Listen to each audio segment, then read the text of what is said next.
3 fois 10. Alors comme 10 c'est égal à 2, modulo 8, on doit s'attendre à ce que 3 fois 10 valent aussi 6. C'est des choses que nous démontrerons dans des vidéos ultérieures. Pour l'instant, 3 fois 10 c'est 30, et 30, eh bien c'est 24 plus 6. Donc on retrouve 6. D'accord? 3 fois 11, 33. 33, c'est 32 plus 1. Donc ici, on doit trouver un 1. Effectivement, vous voyez, 3 est égal à 11. Et 3 fois donc 3 est bien égal à 3 fois 11. 12, 3 fois 12, 36. 36, c'est 32 plus 4. Vous trouvez donc un 4. Qu'est-ce qu'on remarque? Eh bien, dans ces tables, hein, eh bien, il y a une répétition qui apparaît dès qu'on a passé la barre du 0. Ici, vous voyez, on retrouve 3, 6, 1, 4, 3, 6, 1, 4. C'est pour ça que ces tables-là, on les fait toujours, et on verra ça vraiment dans les vidéos qui vont arriver. Une fois qu'on connaît les choses de 0 jusqu'à 7, c'est-à-dire les 8 premiers, tout est fait. Le reste va se répéter de la même façon que ça s'est fait entre 0 et 7. Donc voilà un peu ce qui va commencer à nous arriver, hein, dans les exercices comme ça. Donc maintenant, on va essayer avec une autre table, la table de congruence modulo 7, mais pour une autre fonction. Là, c'est 3x. Hein, évidemment, chaque expression aura sa table à elle qui changera aussi en fonction du modulo. Si vous changez le modulo, toute la ligne, la deuxième ligne est changée. Hein, donc voyons ce que ça donne pour donc un modulo 7 et la fonction carré.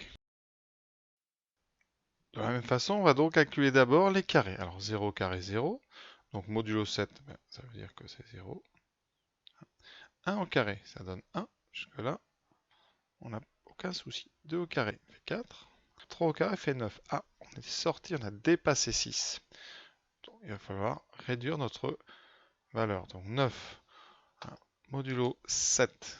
9 est égal à 7 plus 2, donc on peut enlever 7, et ça va nous donner 2. Donc 9 est égal à 2, modulo 7. Donc ici, on va inscrire un 2. 4 au carré, ça donne 16. Modulo 7, 16, c'est quoi? 14 plus 2. Conséquence, 4 vaut 2. Donc vous avez deux carrés, deux nombres ici, 3 et 4, qui, modulo 7, auront des carrés qui sont congrus. 5 fois 5, 25. 25, c'est 21 plus 4. Donc ici, on va inscrire un 4. D'accord? 25. 21 plus 4. Le 21 vaut 0, donc il reste le 4. 6 fois 6, 36. 36, c'est 35 plus 1. Donc ça veut dire que vous pouvez enlever 35 à 36. Il va vous rester un 1. Voilà. Qu'est-ce qui se passe si on continue? Eh bien voilà, vous aurez 7, 8, 9, 10, 11, ici 12. 7 fois 7, 49. Donc là, c'est un multiple de 7, donc on trouve 0. 8 fois 8, 64. 64, c'est 63 plus 1. Donc c'est 1. Vous voyez qu'on retrouve le 1 qu'on avait ici. Et 1 est bien égal à 8 modulo 7. Alors 9 est égal à 2 modulo 7. Donc on peut s'attendre à ce que son carré soit 4 modulo 7. Alors 9 fois 9, 80. 80, qu'est-ce que c'est? C'est 77 plus 4. Et effectivement, 9 au carré vaut bien 4 modulo 7. 10 au carré, c'est 100. Un multiple de 7 près de 100, c'est donc 70 plus 28, c'est 98. Donc 100 au carré vaut 2 modulo 7. 11 au carré, c'est 121. 121, alors les multiples de 7 près de 121, on a vu 98. Vous avez donc 105, 112, 119. Donc 121 se situe à 2 unités de 119. Donc 11 au carré vaut 2 modulo 7. 12 au carré, 144. Vous êtes tout près de 140, qui est un multiple de 7. Il vous reste donc immédiatement 4. Et vous constatez encore une fois qu'au carré, quand deux nombres sont égaux modulo 7, leurs carrés sont aussi égaux. Donc ça, c'est des propriétés qu'on va pouvoir découvrir, qu'on découvre là et que je vous donnerai, hein, plus loin dans le chapitre. Alors, le problème du pentagone. Donc un pentagone, c'est une figure à 5 côtés. Donc dans l'exercice, on va évoluer en parcourant les sommets, en respectant l'ordre. Voilà. Donc on travaille avec 2 LE, et on travaille ici donc modulo 5, c'est-à-dire qu'on part de A, c'était comme une horloge donc qui contient 5 positions, mais qui a été un petit peu tourné. Le point de départ ici étant A à cet endroit. Donc notre horloge ici a un cadran qui vaut 0. Alors tout va dépendre dans le sens dans lequel on tourne. Dans la première question, on se tourne dans le sens inverse des aiguilles d'une montre. Donc un petit peu contraire par rapport à d'habitude, mais voilà. Donc, eh bien ici, la position du B sera 1, le C sera 2, le D sera 3, voilà, le E sera 4, et le 5 va revenir sur le A. D'accord? Donc ici, 0 sera égal à 5, et on continue, ici c'est 6, voilà, ainsi de suite. Et on doit faire 15 123 arcs.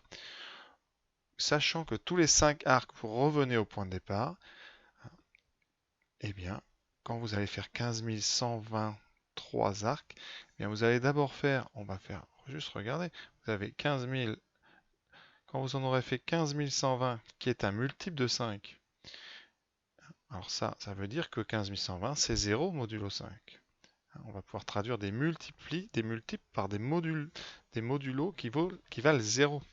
C'est-à-dire qu'ici, 15 120, c'est 5 fois quelque chose. Donc quand vous aurez fait 15 120 arcs autour du cercle, vous allez revenir au point. Il vous restera ensuite 3 arcs pour finir à 123. Et donc vous tomberez sur la position qui correspond à 3, qui n'est autre que la position du point D.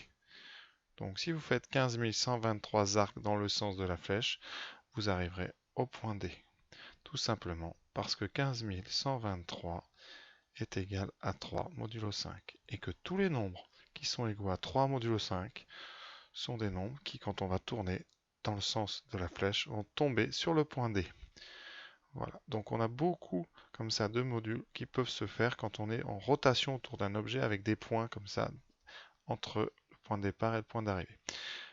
Dans le sens inverse de la flèche, eh bien c'est exactement le même principe, sauf que eh bien, votre numéro, les les nombres ne seront pas écrits. Ici, vous aurez 0, là 1, 2, 3, 4, 5, 6, 7, 8, voilà. Et vous ferez donc 15 120.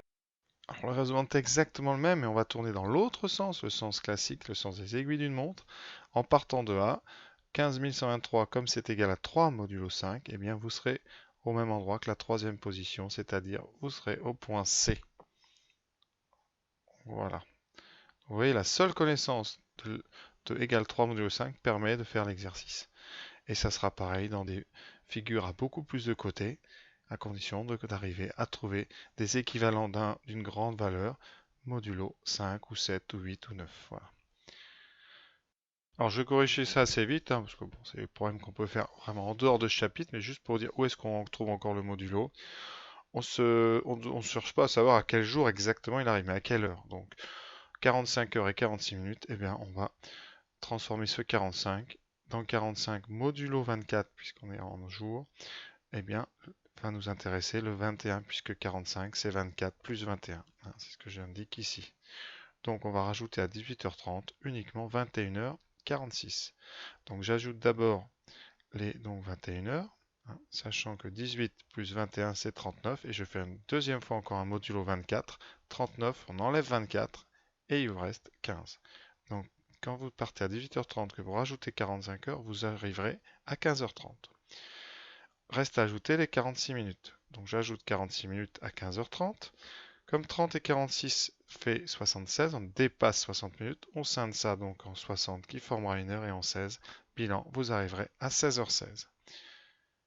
Un exercice un petit peu bonus, ou plutôt une illustration. Vous connaissez tous le fameux je t'aime un peu, beaucoup, passionnément, à la folie, pas du tout. Eh bien, c'est du modulo.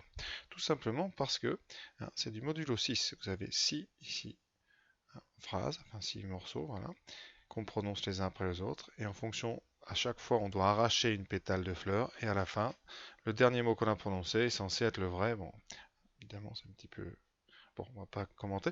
Alors voilà, je vous donne 3 fleurs, laquelle devez-vous choisir pour être sûr d'être aimé? Eh bien, il faut juste savoir, avant, c'est pas la peine d'arracher les pétales, laissez les fleurs intactes, il faut juste compter modulo 6.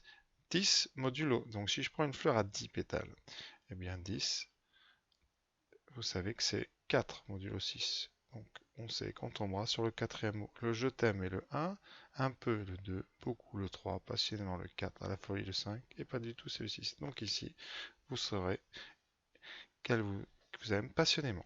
Pour le 15, 15 modulo 6, on fait donc 15 moins 12, ce qui fait 3. Donc c'est égal à 3. Ici, elle ne vous aime qu'un petit peu beaucoup, ou il.